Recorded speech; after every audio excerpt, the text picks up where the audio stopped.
Amélie, Julie, de tout le monde, vous remercier rapidement, puis on va lancer la keynote. Je pense que c'était important. J'espère que ça vous a plu. On va faire cette dernière session, vous allez voir, plutôt interactive. L'idée de la fin de la session, c'est que potentiellement, on peut y répondre à 2, 3, 4, 5 questions. Donc n'hésitez pas s'il y en a. Et puis, je pense qu'on a fait le tour de la question. Et puis, après, il y a un interrompre clôture. On fera un petit mot de fin, je pense, rapide. Ça vous va? Très rapide. On y va? Clément, est-ce que tu es pas là? Clément, il est là. Si, je suis là. Je n'avais pas vu Clément. Pardon. Ce que je vais faire, c'est que je voulais déjà vous présenter une partie de. Alors, vous allez vous présenter vous-même, je ferai ça sera bien mieux que moi. Mais Lucas et les 2 Stéphane qui viennent du LOSC.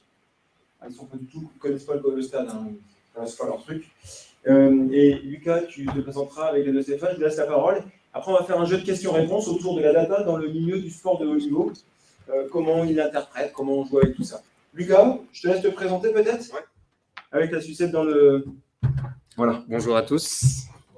Ça éblouit. Je suis préparateur physique du LOSC à l'Académie. Je suis un des membres du staff Pro 2. Donc Pro 2, c'est la 2e équipe du LOSC. On a l'équipe professionnelle et nous, on est juste en dessous. Je suis accompagné aussi de notre coach principal qui est Stéphane Pichot, le coach adjoint Stéphane Noro, l'entraîneur des gardiens Grégory Vimbé et notre analyste vidéo Cyril Chana. Voilà, c'était pour dire qu'on n'est pas que tous les 3, mais on est 5 et c'est un staff déjà bien complet. Pour ma part, je m'appelle Lucas Kieb, je suis préparateur physique et responsable aussi de toute l'académie sur l'aspect athlétique et sur toutes les dominantes physiques qu'on peut voir. Je vais juste, je sais pas si ça passe. Si, ça va le faire comme ça, sans problème. Donc juste avant de vous définir mon rôle, pour vous donner un petit peu mon CV, je suis bien content, je disais, de passer en premier parce que j'ai une petite carrière de footballeur amateur et eux ont eu des carrières professionnelles dans le monde du football. Donc j'ai joué au football jusqu'à l'âge de 18 ans, je suis passé par le LOSC et puis après par divers clubs de la région. Et donc, à un moment donné, quand j'ai vu que c'était plus possible d'avoir une carrière professionnelle, je me suis dit, mince, où est-ce que je vais me diriger? Et c'était dans le monde de l'entraînement et donc dans la préparation athlétique.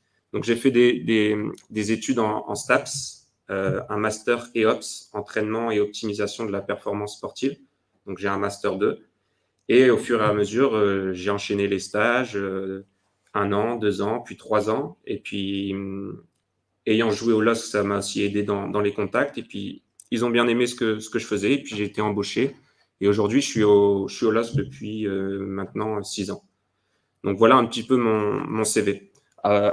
Je définis... Ouais, je donne plutôt le micro pour les présentations. Noro, pour le coup. Allez, go. Bonsoir à toutes et tous. Donc, comme a dit Lucas, je suis Stéphane Noro. Je suis entraîneur adjoint de l'équipe réserve, donc la Pro 2, 2e équipe du LOSC. Mon parcours, comme l'a dit Lucas, donc j'ai eu un parcours de joueur professionnel. J'ai été durant 15 saisons, essentiellement en Ligue 1, en Ligue 2. J'ai été formé ici au LOSC. J'ai joué de l'âge de 10 ans jusqu'à y devenir professionnel. Puis après, j'ai joué dans différents clubs, Ligue 1, Ligue 2. Donc, ici en France, puis à l'étranger.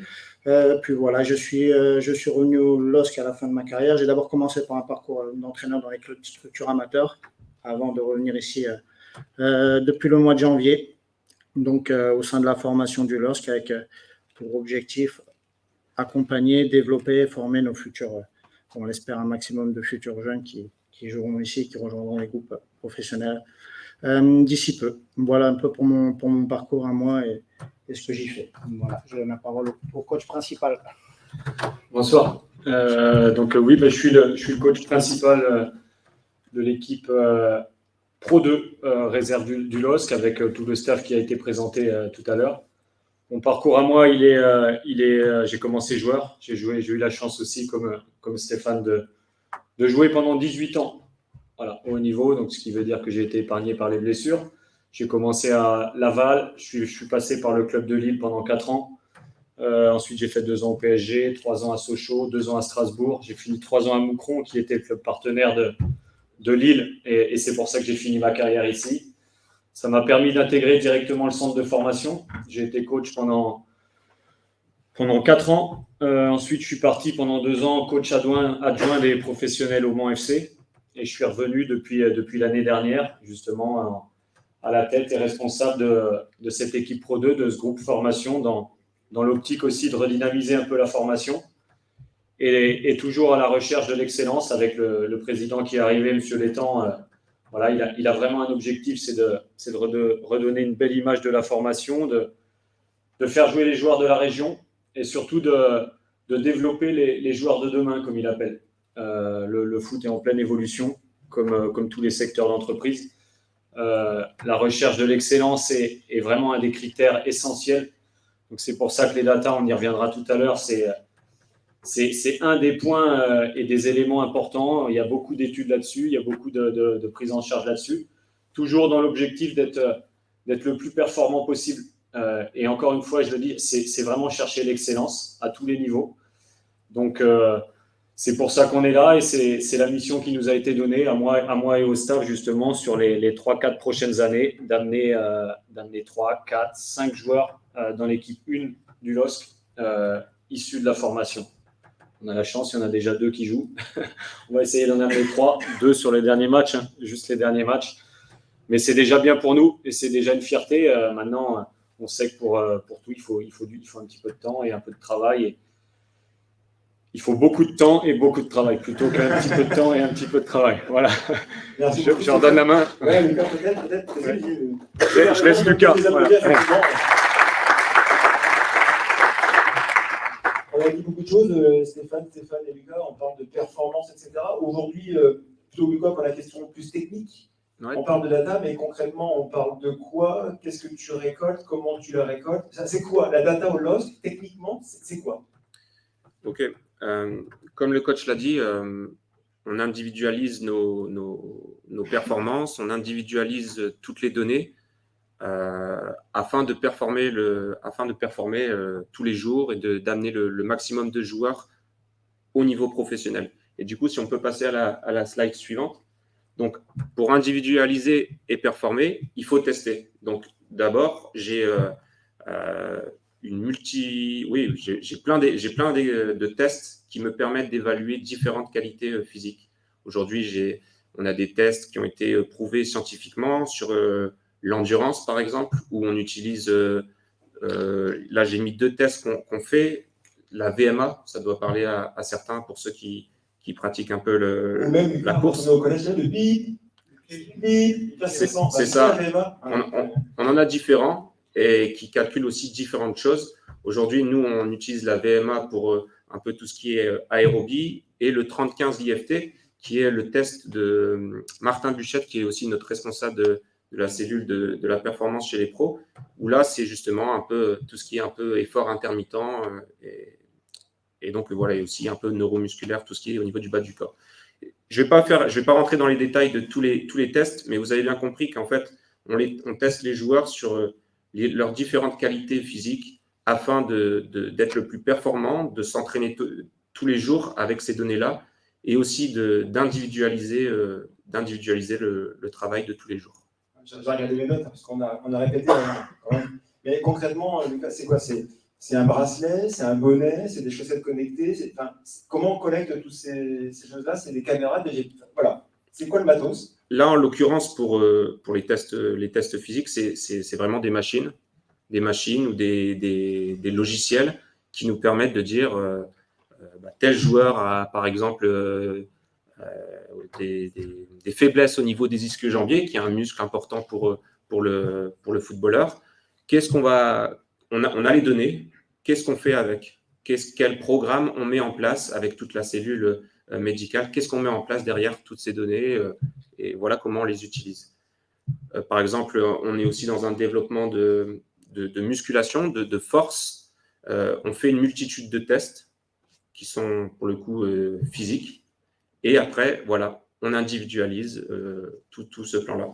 Après, je viendrai, si je passe la suite, mais je viendrai un petit peu plus sur les données GPS et on pourra en parler juste après. Peut-être un des deux Stéphane, je ne sais pas, mais concrètement, vous, les coachs, par rapport aux données collectées de Lucas, on en fait quoi quand on commence à se lire? C'est un fichier Excel, c'est sur un papier, un post-it. Comment ça marche? Qu'est-ce qu'on en fait des données techniquement pour vous, pour coacher les joueurs d'ailleurs? Stéphane? Peut-être on verra à la caméra comme ça, Stéphane. Oui, les données sont collectées sur un fichier Excel. Nous, on les utilise. Après, elles ne sont pas toujours déterminantes à l'instant T pour le joueur, pour la performance, pour le match du week-end. Donc, on les utilise. Après, nous, ce qui est important, c'est le poste du joueur. Par rapport au niveau, ce qui est demandé, ça, c'est des données qu'on a.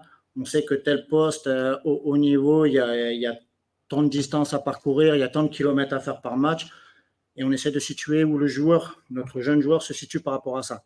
Et après, c'est des axes d'amélioration qui sont à avoir pour pouvoir jouer au haut niveau. Parce qu'on sait qu'au haut niveau, à tel poste, il faut être capable de répéter tant d'efforts, avoir un volume de course de temps. Et ça, parfois, ça peut être rédhibitoire pour le haut niveau. Donc, nous, l'objectif, c'est à travers ça aussi les données athlétiques, de les prendre en considération pour faire progresser le joueur et l'amener vers ça. Mais parfois, ce n'est pas forcément déterminant à l'instant T pour la compétition. Donc, voilà. Mais les données, oui, elles sont collectées, elles sont là, et on essaie de les faire évoluer. On a eu beaucoup de conférences aujourd'hui, pour ceux qui ont assisté au keynote de Roland Gaury, etc. Mais la donnée en soi, c'est bien, mais c'est quoi? On coach en collectif, on les prend en individuel, la donnée, ou alors c'est parce qu'aujourd'hui, peu importe s'il fasse beau, pas beau, très beau, très chaud, on a un chiffre, ou comment vous l'adaptez? C'est que du factuel, il y a du ressenti. Comment vous faites? On interroge les joueurs, en hiver, c'est le même chiffre qu'en été, ou est-ce que c'est un truc hyper stable, on moyennise? Voilà. Comment vous jugez que c'est bien ou pas bien? Je vais dire très sincèrement, nous, comme beaucoup d'entre vous, à mon avis, on est en train de s'adapter justement à toutes ces datas qui nous arrivent. On a des références, il vient de le dire, on a un premier par rapport aux joueurs jeunes qu'on a, c'est vu que c'est fait au très haut niveau, et on a déjà un critère de référence. Donc déjà, on se base par rapport à ça. Voilà. C'est quoi concrètement? C'est une moyenne nationale? C'est quoi qu'on décrète au LOSC? Comment ça marche? Non, il y a des moyennes, il y a des chiffres des top joueurs. Donc on se base par rapport à cela, évidemment, puisqu'on est à la recherche d'essayer de faire les meilleurs jeunes possibles. Je suis en formation à la Fédé en ce moment, et c'est vraiment un des facteurs importants. Ils sont vraiment à l'étude de tout ça. Ils prennent vraiment en considération toutes ces données qui peuvent arriver. Ils sont en train d'emmagasiner un petit peu tout. Et justement, c'est comment on juge les données importantes et les données un peu moins importantes. On sait que c'est lié à plein de facteurs. Moi, je me pose en manager. Voilà. Je fais confiance aux préparateurs physiques. Mais on a malgré tout notre œil, c'est indépendamment des critères très théoriques et très, très fixes de la data. Nous, on prend en considération ce qu'on a demandé aux joueurs, l'état de forme, le projet de jeu et le plan de jeu, évidemment que c'est lié aussi. L'aspect mental du joueur, est-ce qu'il est dans de bonnes dispositions, pas dans de bonnes dispositions? Est-ce qu'il est au top de sa forme? On sait très bien que le joueur n'est au top de sa forme que pendant un pic très restreint, dans toute une saison. Ça va, ça vient. Question stupide, parce que c'est un truc qu'on avait évoqué aussi ensemble quand on a préparé un petit peu cette conférence. Comment vous savez si le joueur va bien, s'il a bien dormi, s'il a pas mal à l'oreille droite, au pied gauche? Il y a quoi? Comment vous collectez ça aussi? Vous collectez? Je vais laisser, parce que oui, on collecte tout ça, on essaie de faire un état des lieux. Ouais. Je ne sais pas si on peut agrandir la slide qui est. Si, j'aimerais qu'il peut agrandir la slide, j'en suis sûr. Il va faire un petit bouton clic droit, sans c'est bien faire. Je pense que ça va être flou. Non, ça va le faire. Ouais, bon, on va le lire. On comprend un peu l'idée. En fait, il faut juste avoir l'idée que moi, j'ajoute un outil supplémentaire aux prises de décision des coachs et que c'est juste quelque chose en plus. Et qu'après, la décision, lui, avec son expérience, son œil de coach, va prendre les décisions. Aujourd'hui, on récolte ces données de manière quotidienne. C'est justement pour évaluer un peu la gestion de la charge d'entraînement, évaluer aussi le niveau de fatigue. Tous les matins, nos joueurs, on leur demande est-ce qu'ils ont bien dormi? Est-ce qu'ils ont des courbatures? Est-ce qu'ils ont des douleurs musculaires? Et aujourd'hui, c'est récolté à travers un logiciel qui nous permet d'avoir des courbes, qui nous permet d'avoir des données de manière hebdomadaire, de manière quotidienne, de manière mensuelle, et toutes ces données sont bien récoltées. J'en fais part au coach. Ensuite, lui prend la décision, oui ou non, de suivre ma recommandation. Bien, parce que moi, j'ai l'œil physique, j'ai l'œil du préparateur athlétique, mais lui a l'œil du coach et il a aussi des objectifs bien précis. Ensuite, ça, c'est plus post-séance. La note RPE, ce que vous voyez à droite, là, c'est une échelle qui permet de dire de 0 à 10 comment tu as ressenti la séance. Il peut mettre 7, je l'ai évalué très dur, comme 3, très facile. Je le dis au coach, le coach prend la décision le lendemain d'ajuster sa séance, ou alors au contraire, de dire « Ok, c'est noté, je l'ai pris en compte, mais on va quand même travailler ». Et concrètement, ça veut dire quoi? Ça veut dire que comment vous croisez techniquement la donnée? Parce qu'il a fait la même séance hier que la veille, je dis bêtise, aujourd'hui que la veille, enfin français ça. Il a fait la même séance, il dit hier c'était 7, là juste chez 3. Qu'est-ce qui fait que vous percevez ça? C'est quoi? C'est un entretien avec lui, c'est un truc qui va analyser, c'est votre ressenti, vous de pro, de joueur, de technicien? Parce que la même séance qui est perçue différemment, comment ça s'explique ça? Comment vous le voyez dans la data ça? Comme à l'habitude, on couple ces données justement data avec le ressenti, avec le ressenti du manager évidemment. On est souvent dans on les complète par des analyses vidéo, voilà. On les complète par des entretiens individuels. Stéphane, ça veut dire que la vidéo, c'est une donnée quelque part? Ou c'est un critère qui va vous faire comprendre la donnée, ou est-ce qu'on peut considérer que la vidéo, c'est une donnée? C'est surtout là où je voulais en venir, c'est que la vidéo permet de faire comprendre justement aux joueurs ce qu'on attend de lui.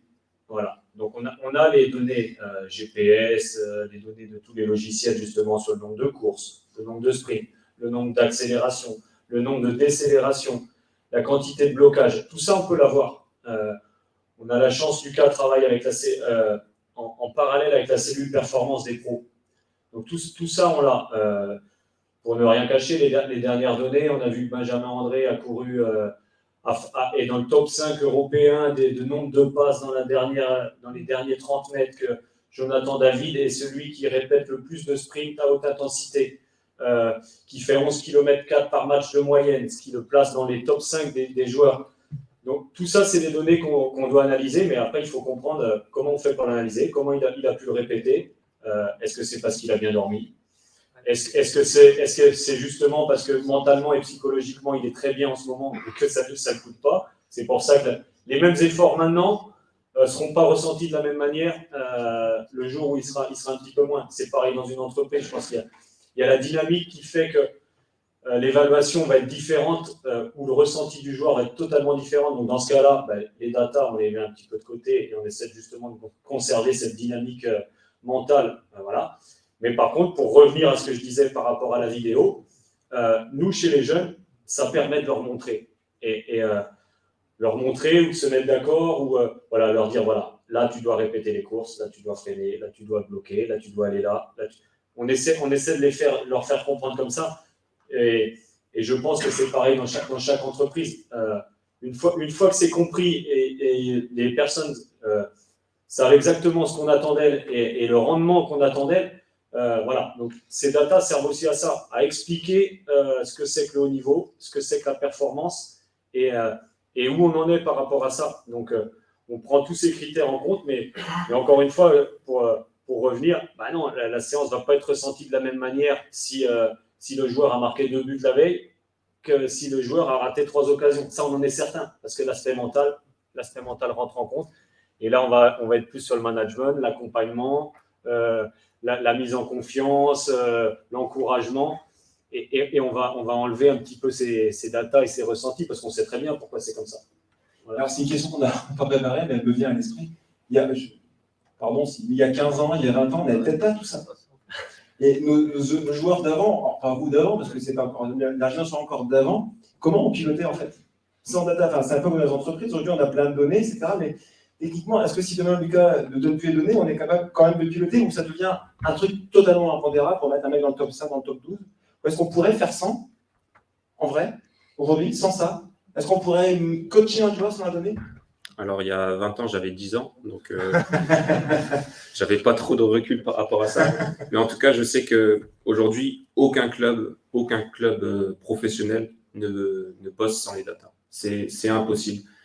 Parce que ça permet d'évaluer la charge d'entraînement, ça permet aussi de réduire le nombre de blessures. On s'aperçoit que nous aujourd'hui, on va s'amuser sur les dynamiques de séance, c'est-à-dire le lundi, on sait vers quelle séance on va tendre. Le mardi, on sait sur quelle séance on va tendre. Exemple, mardi, on va plutôt faire de la force, travailler sur les membres inférieurs. Le lendemain, on sait qu'on va être sur des plus grands espaces. Donc déjà, le mardi et mercredi, qui sont nos séances fortes, on sait déjà vers quelle donnée on va tendre, vers quel ressenti de la séance on va tendre. Si je prends l'exemple de cette semaine, on savait que notre séance qui était dure, du mardi de force, on savait qu'on allait tendre vers du 7, 8 dans le ressenti de la séance. On savait qu'on allait faire entre 4 et 5 km. Et aujourd'hui, on a tous un petit peu d'expérience dans notre domaine. On sait vers plus ou moins, on sait vers quoi on va tendre chaque jour et on va jouer justement sur différents paramètres.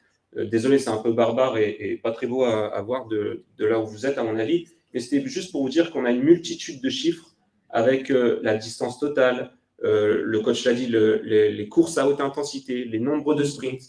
Par exemple, le nombre de sprints, quand on atteint plus de 25 km/h, on sait que ça réduit, si on atteint une fois le sprint sur 2 semaines, on sait qu'on va réduire nos risques de blessures sur les ischio-jambiers. Et toutes ces données-là, aujourd'hui, au niveau quotidien, ça nous aide. Ça nous aide pour arriver le jour J en pleine forme, pour les professionnels. Parce que nous, on est dans une recherche de développement. C'est pas très grave s'ils arrivent un peu fatigués. Mais du coup, il y a 30 ans, j'étais pas né. Et donc, vous, les deux Stéphane qui avaient fait une carrière professionnelle, il n'y avait peut-être pas autant de data. On jugeait comment la performance d'un joueur? C'était du ressenti? C'était parce qu'il était bon joueur, s'il marquait des buts? Puis, comment on faisait? C'est pas une question facile. Hein. Non, c'est pas facile. Nous, on commençait à avoir les GPS, donc on commençait à avoir quelques données. Mais c'est vrai qu'après, les coachs se basaient surtout sur le ressenti, sur la forme du joueur, alors, en fonction des postes, les stats qu'il peut y avoir. Voilà, la performance individuelle à l'intérieur du collectif, donc c'était surtout ça, même si on commençait à avoir ce genre de data. Et aujourd'hui, on pourrait manager qu'avec de la data, ou c'est totalement risqué, Stéphane, de dire t'as vu les mecs aujourd'hui, ma question est un peu différente, c'est est-ce que c'est la progression qui est importante? Est-ce que c'est un truc à atteindre, même si, comment on jauge pourquoi un joueur est bon? C'est parce qu'il progresse, parce qu'il a atteint, parce qu'il va suratteindre, ou parce qu'en fait, il est bon simplement parce que on sent qu'il est bon, quoi. Qu'est-ce qui est plus important, la progression ou le chiffre? La progression. La progression. Très sincèrement, la progression, je pense qu'avec les nouvelles générations, elle est inconcevable sans les chiffres. Voilà. Ils sont tellement connectés. On est vraiment dans... nous, déjà, on est en décalage. On essaie de ne pas être trop vieux, mais on est vraiment en décalage. Ils sont connectés H24. Ils sont gourmands de ça? Ils sont à H24 sur ça. Ils sont H24 sur la data, ils sont H24 sur les téléphones. Ils switchent vite, ils zappent vite, ils passent à autre chose. Ils prennent X infos toutes les 3 secondes. C'est pour ça qu'ils regardent les vidéos. Et je pense que c'est générationnel. Et on essaie de freiner tant qu'on peut. Voilà. Tu vois un biais à ça? Qu'ils soient hyper connectés sur leur data, leur performance, parce que c'est pas un risque de se dire je viens chercher. Si, mais voilà, il faut pas qu'ils perdent l'objectif de vue. L'objectif, c'est de se développer. L'objectif, c'est qu'ils soient intéressés par ça. Je trouve ça plutôt bien. Ça leur montre les objectifs à atteindre. La fixation d'objectifs, elle est très claire dans les datas. Elle est très claire dans les datas. Maintenant, il y a la sensibilité du joueur. Il ne faut pas courir n'importe où, il ne faut pas courir n'importe comment. Il y a l'intelligence, il y a le talent. Il y a le fait de se déplacer. Je donnais comme exemple à quelqu'un d'entre vous tout à l'heure, le PSG est l'équipe qui court la moins. Voilà. Donc les datas, par contre, ils accélèrent au bon moment. Ils ont le talent. Ils sont bien placés. Donc, c'est à prendre en compte, évidemment. Évidemment, c'est à prendre en compte. Tout est relatif aussi. Et une équipe Mbappé, c'est le seul qui a été chronométré à 36 km/h. En plus de ça, il est bon techniquement. Concrètement, ça veut dire quoi 36 moi, 36 c'est le sprint à haute intensité qui a été justement calculé. Surtout voilà, il n'y a pas un joueur qui avait fait plus que lui. Et ça veut dire qu'il va vite, mais je pense que tout le monde a vu. Et ça peut devenir une norme de dire le mec il est là, on va aller le chercher, mais on sait que c'est inaccessible parce que c'est surhumain. C'est inaccessible, oui et non. Quand on regardait les coureurs de 100 mètres il y a 10 ans, on disait que c'était inaccessible, et puis à chaque fois le record il est battu, et le record il est battu, et le foot évolue, et l'entreprise évolue, et on va chercher toujours la performance. Et je pense que celui qui ne progresse plus, il commence déjà à reculer. Donc dans l'entreprise, c'est pareil. Si on n'est pas à la recherche de performance, de développement, de chercher toujours les nouvelles technologies, on sait qu'on va durer qu'un temps. Voilà. Donc l'objectif, c'est toujours d'aller chercher le haut niveau, d'aller chercher le mieux. Voilà, donc pour revenir pour les jeunes qui sont très très connectés, je pense que ça leur parle. Toutes les technologies, c'est eux qui mettent leurs notes, c'est eux qui donnent les... Voilà, mais ça fait partie de leur projet, c'est leur projet. Donc on essaie justement de les intégrer à ça. C'est leur projet, se développer. C'est pas le nôtre. Nous on est là pour... on est là pour les développer, mais l'aspect collectif est très très important. Par contre, notre mission, il ne faut pas qu'on l'oublie, nous, c'est de former un joueur. On ne va pas emmener une équipe chez les pros. On va emmener un joueur, 2, 3. Donc le développement individuel est vraiment essentiel pour nous. Voilà. Quitte à mettre la compétition de côté, il l'a déjà dit. On arrive des fois très fatigué à la compétition parce qu'on sait que le garçon doit progresser, et il a que 6 mois pour progresser. C'est dans 6 mois qu'on va le présenter chez les pros. Dans 1 an et demi, il est trop tard, il ne sera plus là. Là, tu vois un mot magique qui me fait pétiller, moi, rapport Power BI, je ne sais pas qui en parle entre vous, là. Ça veut dire quoi, LOSC? On a de la BI au LOSC aujourd'hui. Je ne sais pas si vous pouvez m'en dire plus, si c'est confidentiel. Lucas, a priori, a pris la sucette, donc tout va bien, mais tu peux me dire 2 mots de rapport Power BI au LOSC? En fait, là, c'est un rapport hebdomadaire où on évalue justement tous les différents paramètres des GPS, et justement où on essaye de croiser toutes ces données et de les comparer. Donc là, en l'occurrence, c'est jour après jour sur une semaine. Donc comme je vous ai dit, imaginez, prenez ces 6 colonnes-là. En bas à gauche, donc c'est lundi, mardi, mercredi, jeudi, vendredi, et après arrive le match. Donc on sait plus ou moins avec les données, là c'est la distance totale, on sait qu'avec les données, on tend vers des distances plus importantes en milieu de semaine pour après arriver sur un niveau de fraîcheur optimal pour aborder le match. Et c'est tout ce recueil de données qui va nous être utile, et moi le premier en tant que préparateur physique, pour évaluer le niveau de fatigue des joueurs. Je vois que le chronomètre tourne et quasiment à 30 minutes, c'est ce qu'on avait plus ou moins prévu, et après on fera un petit peu de questions-réponses s'il y en a. Si on faisait un résumé de tout ça aujourd'hui, ce qu'on appelle data, Power BI, machin, du sport, etc., donc on voit bien que c'est partout. Si on faisait une synthèse de tout ce qu'on vient de se raconter, qu'est-ce qu'on doit retenir en fait? À la fin, c'est forcément un binôme data et puis, ou alors, c'est-à-dire affect et ressenti. Est-ce que le ressenti doit prendre le dessus sur la data? Est-ce que la data sera forcément prédominante par rapport au ressenti?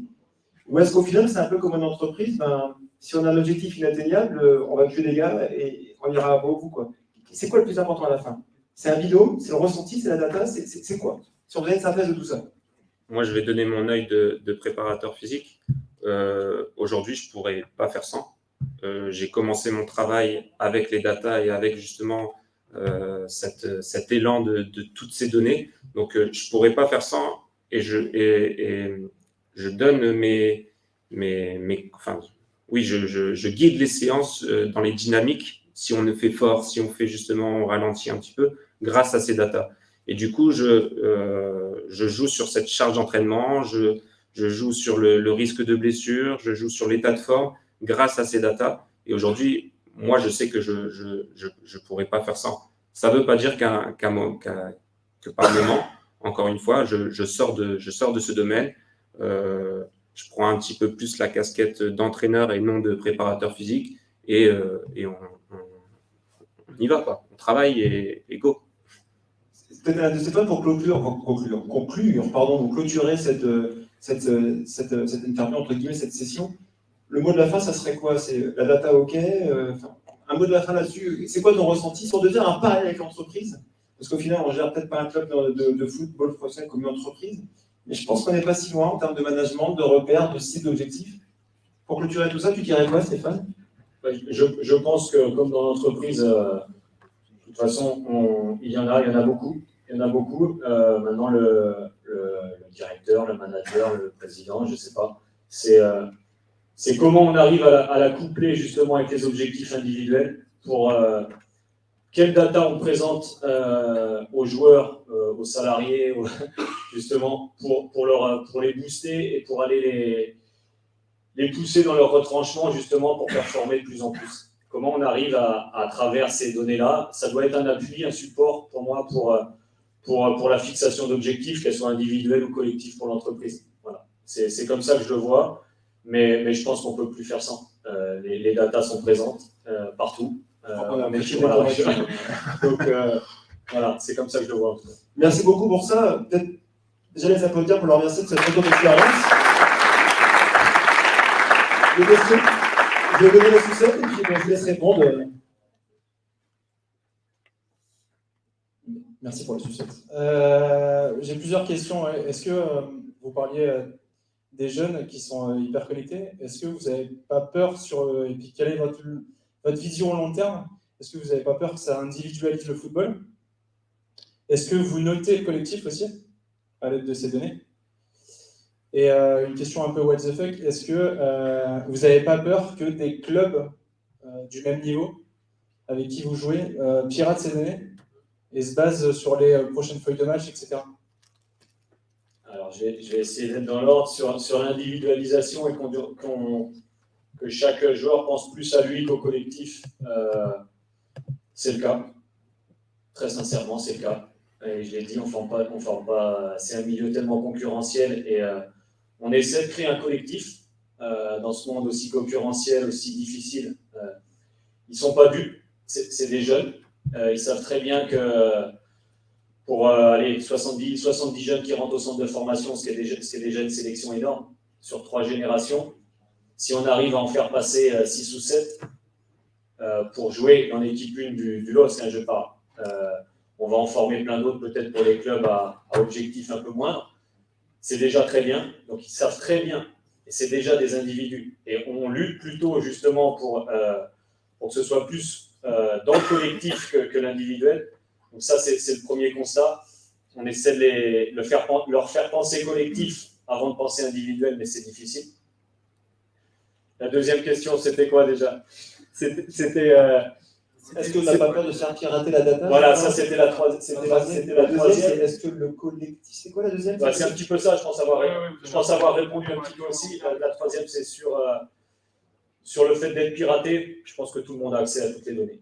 Voilà, très sincèrement dans le foot, on essaie de se protéger. Il y a des licences qui sont faites justement pour que ce soit des données vraiment internes. Maintenant, sur les datas, elles sortent un peu partout. Il y en a sur les émissions télé, il y en a sur voilà. Je pense que la personne qui veut y accéder y arrive. Très, très sincèrement. Voilà, je parle pour le haut niveau. Maintenant, on s'inspire toujours des meilleurs. Si on est piraté, c'est que je pense qu'on va essayer de nous piquer un peu les idées, mais nous, on essaie aussi de s'inspirer de ce qui se fait le mieux, donc on essaie d'en piquer aussi. Malheureusement, c'est un peu comme ça.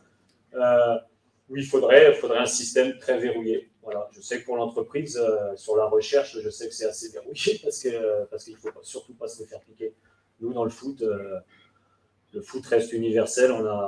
On n'a pas inventé le football, on ne va pas le réinventer. Par contre, on essaie de suivre l'évolution du football. Y a-t-il une ultime question? Profitez-en, ils ne sont pas tout le temps disponibles. Donc, oui, Gaspard. Merci. Déjà, merci pour l'intervention, c'était très cool.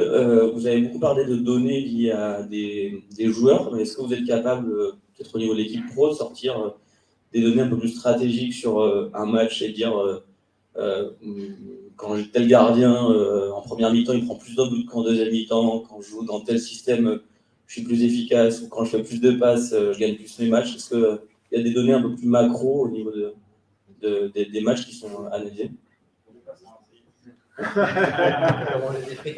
Alors, nous, par rapport à nos matchs, pour la Pro 2, on n'a pas ce genre de données. Par contre, oui, il est important de savoir au niveau athlétique, physique, par quart d'heure de match, là où on peut être les plus efficients, c'est là où on peut marquer le plus de buts, et à l'inverse, là où on peut en encaisser le plus. Ça nous permet après aussi de regrouper ces éléments et de travailler là-dessus. Peut-être sur l'état physique, si on prend des buts en fin de mi-temps ou en fin de match, ça veut dire que peut-être on manque de concentration, on manque aussi peut-être de fraîcheur physique, et ça, c'est des points ou des domaines qu'on doit améliorer. Donc sur ce genre de points, oui, c'est important. On a aussi les pros ont aussi la relation entre chaque joueur adverse, combien de fois il se passe le ballon, les zones de perte, les joueurs cibles, les joueurs qui sont la plaque tournante. Donc évidemment, tactiquement, il y a beaucoup de choses à mettre en place par rapport à l'utilisation de ces données. Nous, on aimerait bien, mais on ne l'a pas encore. En tout cas, oui, il y a des grosses études de fait là-dessus. Et justement, par rapport à ça, c'est les datas qui sont couplées avec la vidéo. Et c'est ce qui est présenté à l'équipe collectivement en disant, voilà, là, il y a un secteur, il perd beaucoup de ballons là. Dans le dernier quart d'heure, il fait 10. Sur les coups de pied arrêtés, il y a telle zone qui est utilisable. Voilà.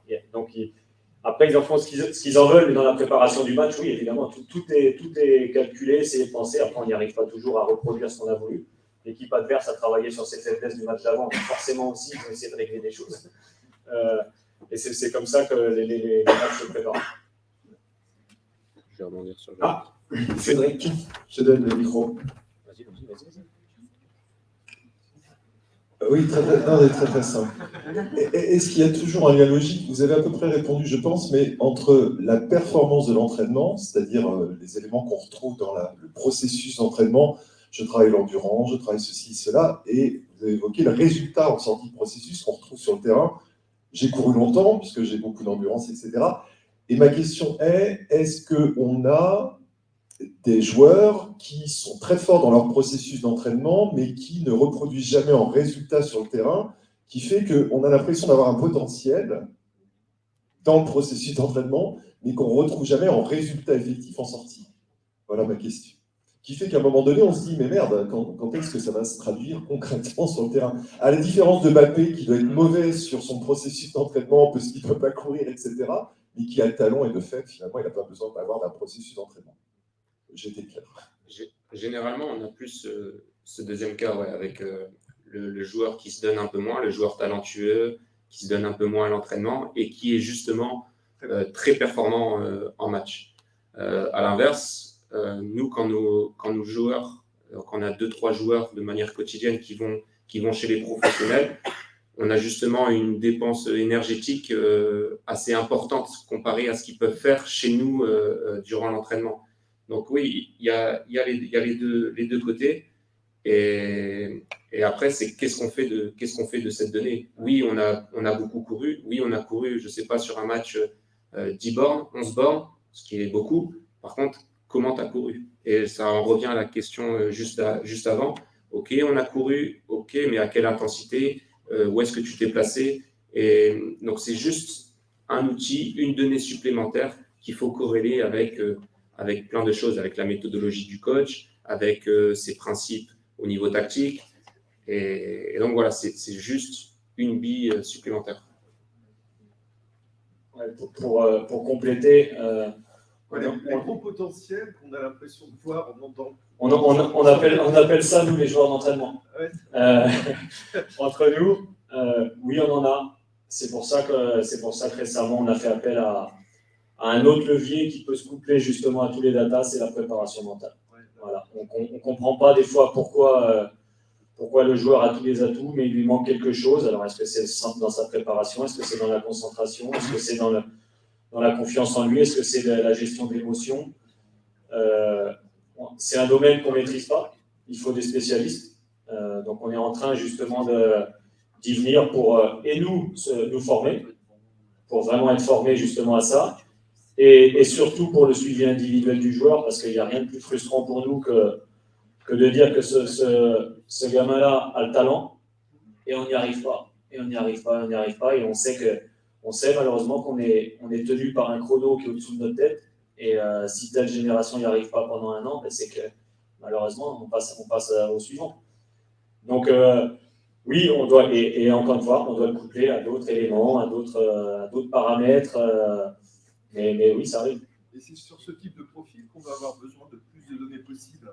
À Mbappé, s'ils étaient tous à Mbappé, on n'a pas besoin de données finalement. Non, mais vous voyez ce que je veux dire? On n'a pas besoin de gérer les entraînements, ils n'ont pas besoin d'entraînement. Entre guillemets, hein, je m'entends. Vous voyez ce que je veux dire? Forcément, il y a les joueurs dits, les joueurs à potentiel. Et c'est ceux-là, c'est les joueurs qu'on a estimés, nous, talentueux. On a un focus très, très honnêtement, on est beaucoup plus ciblé sur eux. Voilà. Donc on va y passer un petit peu plus de temps au détriment des autres qui vont peut-être éclore aussi malgré tout. On n'a pas dit qu'on négligeait les autres. On dit juste qu'on s'est focalisé sur les éléments qui nous paraissent essentiels, mais j'imagine que dans l'entreprise c'est pareil. J'imagine que c'est pareil. Les boosters et ceux qui doivent amener beaucoup, eh ben, on se focalise un petit peu sur eux. Voilà. Donc en tout cas, ça fait encore une fois beaucoup de paramètres qui rentrent en jeu au-delà des data, au-delà de tout ça pour être. Oui. J'ai une question sur les aspects data. Donc, on analyse la performance des joueurs, etc. Est-ce que vous incluez l'ambiance du terrain, l'ambiance du match, les spectateurs, la météo, enfin voilà, parce qu'il y a aussi tous ces facteurs-là qui sont super importants dans la performance de l'équipe finalement. Oui, le terrain, non. La météo, les facteurs, le froid, l'hiver, les terrains, l'état des terrains, oui, on en tient compte. Mais oui, c'est tous ces paramètres-là qui font que voilà, pourquoi il court plus l'été, pourquoi il récupère plus vite l'été, pourquoi il va plus vite quand les terrains ils sont juste bien et pas trop mouillés, mais ça on sait un peu pourquoi. Mais ouais, c'est des paramètres, encore une fois, qui en plus des autres qui arrivent. Et nous, on essaie de faire le tri entre tout ça, on prend ce qui nous paraît important et des fois on essaie d'envelopper un petit peu tout et on arrive à une donnée et c'est celle-là qu'on donne aux joueurs. Voilà. Une autre question, allons-y, on a tout notre temps, presque. Allons-y. Et après, c'est l'apéro, hein. J'y viendrai. Merci. Moi, j'avais juste une question pour revenir sur le fait que les données, il y a 30 ans, c'est quelque chose aussi, vous ne savez pas, mais qui peuvent changer pour autre chose. Est-ce que les entraînements que vous créez pour les joueurs sont individualisés en fonction de leurs résultats aux entraînements précédents? C'est-à-dire, typiquement, le lundi, il a eu tel indice de performance, et pour la semaine prochaine, on va créer des entraînements bien spécifiques pour ce joueur-là, en disant tu vas fournir telle intensité, faire tel effort, etc., pour pouvoir avoir une courbe de progression qui soit linéaire, sans forcément gaspiller ce potentiel. Ouais, déjà il y a la dynamique collective qui fait que individuellement, finalement, les joueurs vont travailler plus telle qualité ou une autre. Donc déjà, rien qu'avec l'entraînement collectif, on va déjà toucher le joueur de manière individuelle. Et ensuite, si on peut juste faire un zoom sur cette slide-là que je montre. Après, on a des programmes individuels pour chaque joueur, et notamment nos joueurs à fort potentiel, on les cible plus particulièrement. C'est l'exemple d'un joueur ici qui était avec nous à la formation et qui est passé chez les pros, où on a essayé de cadrer un petit peu toutes les différentes qualités athlétiques, là où il devait travailler davantage, et donc nous axer notre travail individuel qui fasse du travail supplémentaire quasi tous les jours. Exemple, là on a le travail du haut du corps, un travail d'hypertrophie, donc c'est un travail de prise de masse. Notre joueur avait de fortes qualités au niveau technique, au niveau tactique, mais pour aller dans le monde professionnel, il lui manquait justement 5-10 kilos en plus pour jouer à côté de José Fonté ou de Benjamin André et pour rivaliser face à des Kylian Mbappé. Donc, on travaille aussi individuellement sur les joueurs la semaine. Et donc, on évalue dans un premier temps toutes ces qualités et ensuite, on planifie, au niveau des couleurs, pardon, et après, du coup, de lundi à vendredi, on fait une planification de tout ce travail complémentaire. Donc, il y a un travail collectif et il y a un travail complémentaire pour chaque joueur après. Une ultime question avant qu'on aille voir un remontant très connu dans le football qui s'appelle la bière. C'est aussi un très bon indicateur de performance. Tout est bon? On l'avait, on l'avait la bière. Merci encore.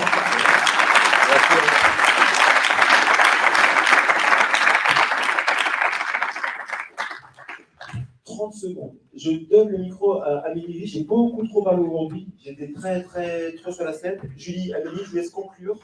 Tu es éblouie par moi? ébloui par le projet. Ah, d'accord. Non, pas là. Ah, d'accord. Je vous donne le micro pour conclure cette magnifique journée. Dans un dernier mot, je vous dis merci. Oui, je pense que le mot de la fin, ce sera merci. On est super contents d'avoir eu tout le monde, voilà, nos speakers, vous êtes venus en nombre, les sponsors, enfin bref, c'était vraiment une super journée. Merci. On espère que vous y avez pris du plaisir et que vous avez appris plein de choses aujourd'hui. Et je pense qu'on peut dire qu'on se donne déjà rendez-vous pour une édition. Ah, c'est sûr, numéro 4. Prochaine. C'est sûr. C'est évident. Las Vegas. Vous voulez rajouter quelque chose? Non, je vais continuer sur les merci. Donc vraiment merci à tous les sponsors, merci à tous les bénévoles qui nous ont aidés durant cette journée. Merci à vous qui étiez disponibles, que ce soit en présentiel ou en distanciel. C'est vous qui avez fait de cet événement un bel événement. Donc vraiment un grand merci et puis à l'année prochaine. Merci à vous. Apéritif. Merci. Merci à tous. J'ai arrêté, Clément. Bon, voilà.